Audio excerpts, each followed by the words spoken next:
As we move through this series on how investments can address systemic injustices, we have yet to hit on a topic that is deeply personal for many, if not most of us: how to use our investment capital to create more opportunities for women in the marketplace. Not so deep under the surface of the male-dominated world of finance, along with the allocation of its capital, lies a dark truth. Too many female founders experience an environment that is anything but encouraging to them and their ventures. But this long-lasting reality is finally beginning to change. Now, more than ever, women are seizing a growing number of possibilities for them to create. Whether it's a new tech-scalable venture or a Series C, new and exciting opportunities are being made available to all entrepreneurs. Sometimes, it's in moments of crisis that opportunity presents itself in ways we never considered before. In the midst of responding to the need at hand, our deepest underlying assumptions change, and closed doors finally swing wide open. Stereotypes and prejudices that have held us back necessarily crumble as we work together to solve the problems of the moment. In the earliest days of COVID-19, in those moments of greatest uncertainty, a door of opportunity like this was unlocked. On the front lines in Lagos, Nigeria, stands a clinic led by a group of women who took their faith, their business, and their commitment and used them to care for the most vulnerable with incredible passion. Let's watch this story. Virtually everything is broken in our healthcare system. The one thing that's still good are the people. We still have very good healthcare workers, which is why we have the massive brain drain.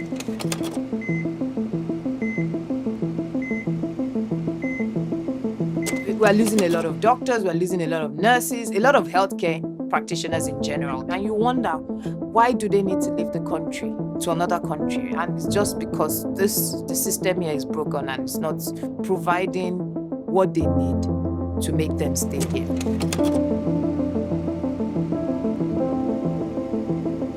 Healthcare is expensive. I think it's expensive everywhere. But I think what makes it trickier here is everything we use to provide care besides the people is imported.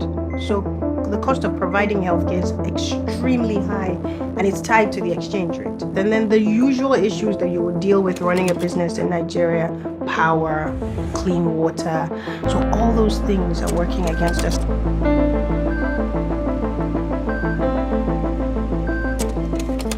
The healthcare system needs a lot of revamping. We need to do a lot.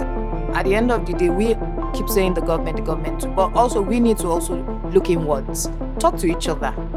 Why do we need to go somewhere else to make their system better when we can make our own system better here?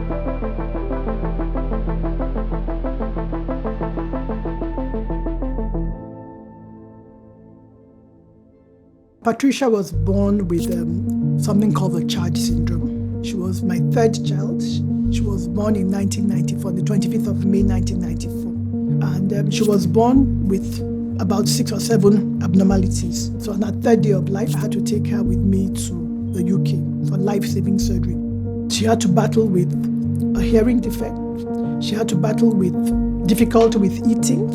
And so she had 5 surgeries in her life, some cosmetic, but more life-saving and quality of life improving. So she received healthcare in 3 countries, across 2 continents. And so when I started this practice, I wanted to correct the things that I thought were defective here. So I must say that she died as a complication of the one surgery she did in Nigeria.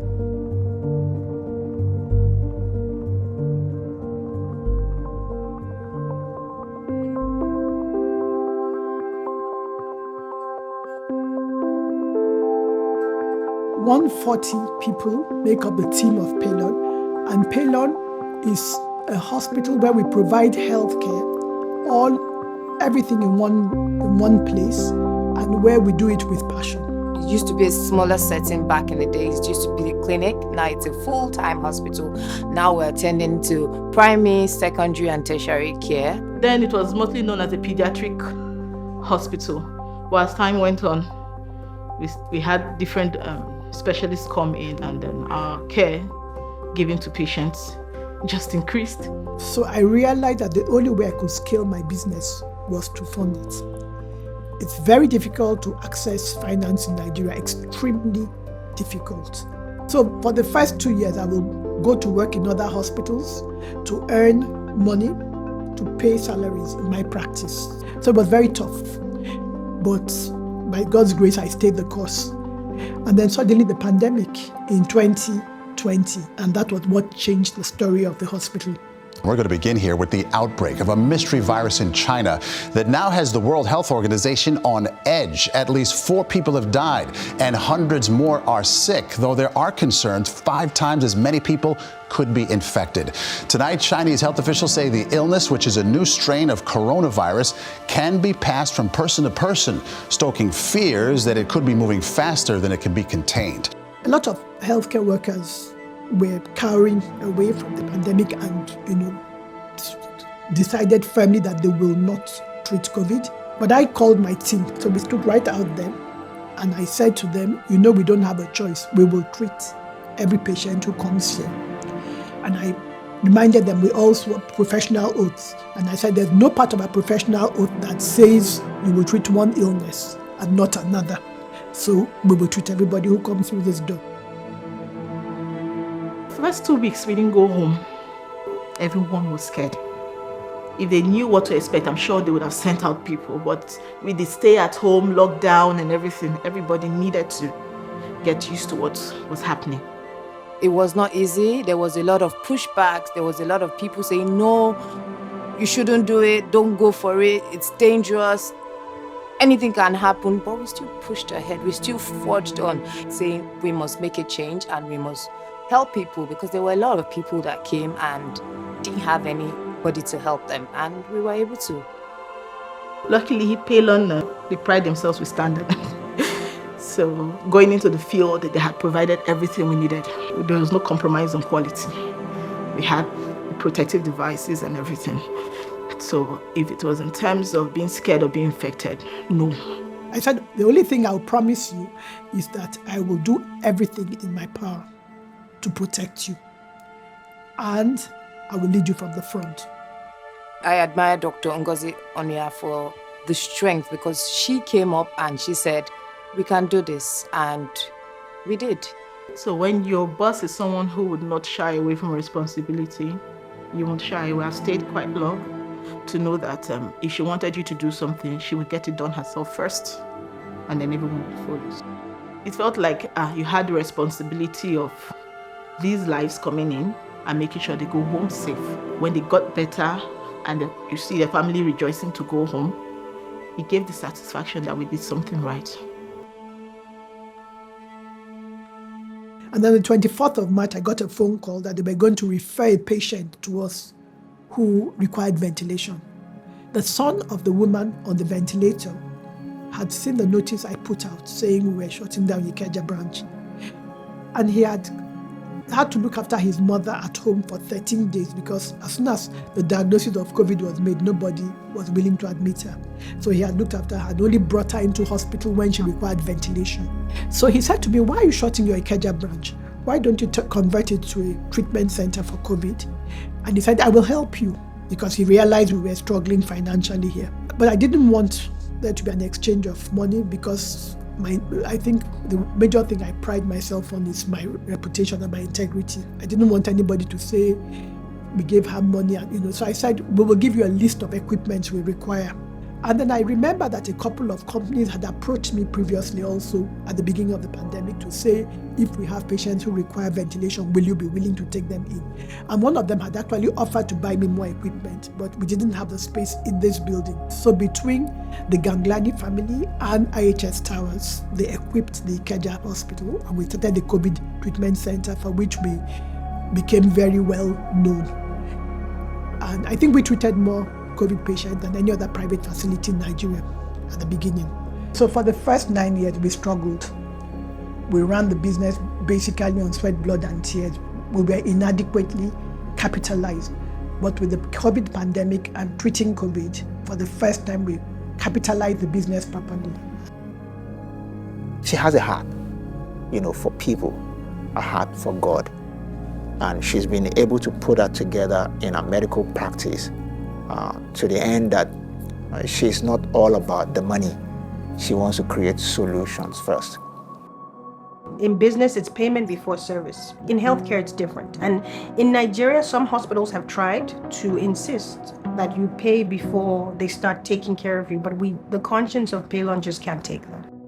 The vision of the hospital is to redefine healthcare in Nigeria. And I think to an extent we are considered the benchmark, as small as we are.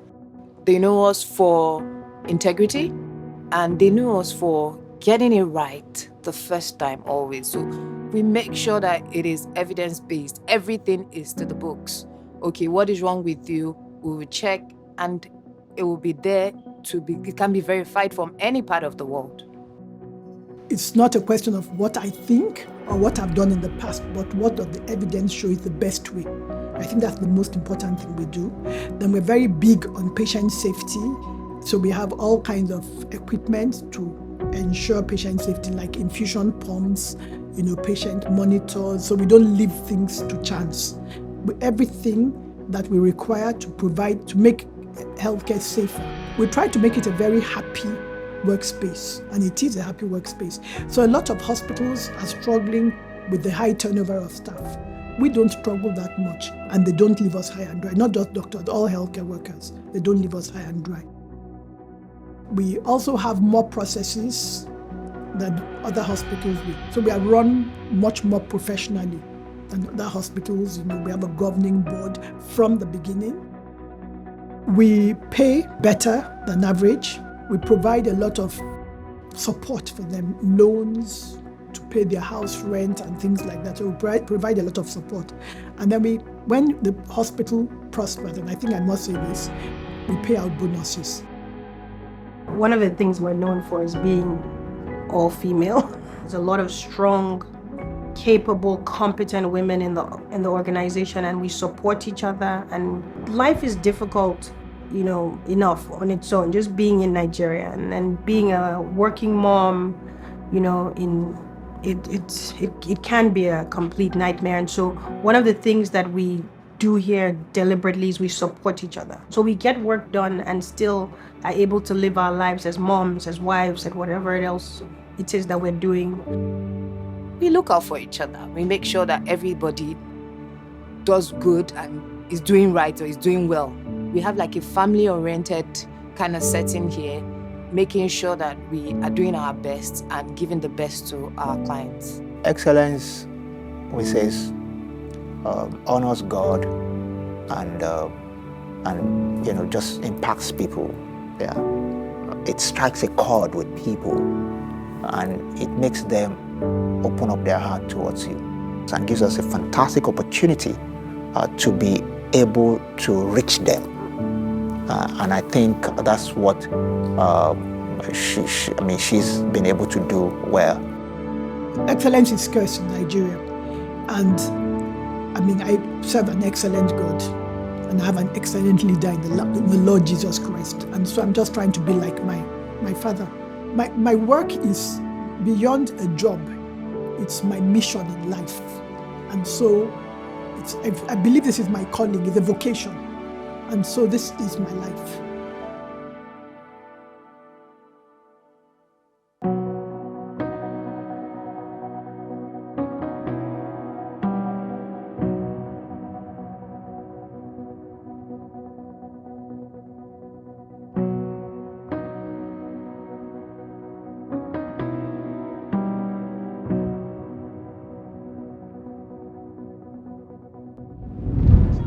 In societies where marriage has broken down and families are torn apart, people are often left alone. And yet out of this harsh reality, the inspiration to create, to survive or thrive is born. Whether it's out of necessity or choice, the stability of families and societies comes from giving everyone access to flourish where God has them. On the Faith Driven Investor website, you can find a list of some fund managers who operate in this space. Funds that invest in underprivileged or disadvantaged segments of society are often in funds where minimum investments, liquidity, and hold times vary. So you want to be sure to consult your advisor as to what investments make the most sense for you. Another opportunity is to connect and partner with like-minded, faith-driven investors who share a passion to solve one of these injustices, sharpening each other through content, conversation, and diving into a community of like-minded investors that might deploy capital to solve these problems. If you're not currently connected to a group of peers and fellow believers, go to faithdriveninvestor.org to find one that fits your needs and schedule. See you next time.